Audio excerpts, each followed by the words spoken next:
महिनावारी गडबडी छ, ढाड दुख्छ, टाइममा हुँदैन, चाहे ढिलो या चाँडो हुन्छ भने यो फुल चिन्नुहुन्छ। यो फुलको नाम घन्टी फुल, इङ्ग्लिसमा हाबिस्कस है। अलिकति प्रोनाउन्सिएसन मिस्टेक भयो भने माफ।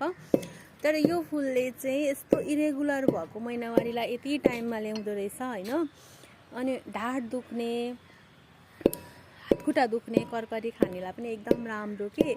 अनि अब जस्तै महिनावारी हुनेले मात्रै खाने अनि महिनावारी सुकिसकेकोले नखाने भन्ने हुँदैन क्या। महिनावारी सुकिसकेकोलाई पनि एकदमै धेरै हेल्पफुल हाम्रै स्थानीय ठाउँमा पाउने यस्तो घन्टी फुल। अझ 5 पत्रे फुल पाउनु भने झन् राम्रो।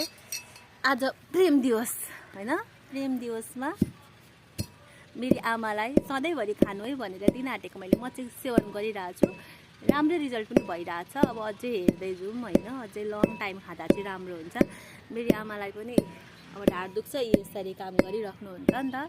अनि त्यही भएर प्रेम दिवसको दिन,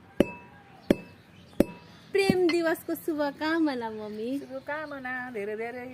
यो खायो भने धेरै धेरै यो खायो मेरो बर्सिराखोस्।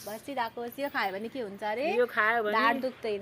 ढाड दुख्दैन। खाएर देखाइदिनु त लु। राम्रो गर्छ यसले। लु खाएर देखाइदिनु त। करम केही गर्नु पर्दैन। ऊ सानो छँदाखेरि त्यसको यस्तो चुसेर मुनि खाँदाखेरि गुलियो हुन्थ्यो नि। कस्तो जसले खायो त्यसले पायो, त्यसले जानु वरदान हो, वरदान।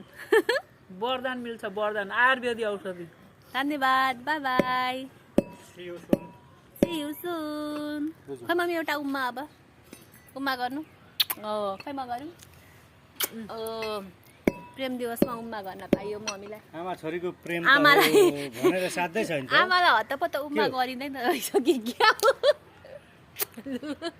मिश्री कुटेर होला, गुलियो गुलियो भयो गाला पनि हो। भनि नसक्नु प्रेम छ, भनि नसक्नु।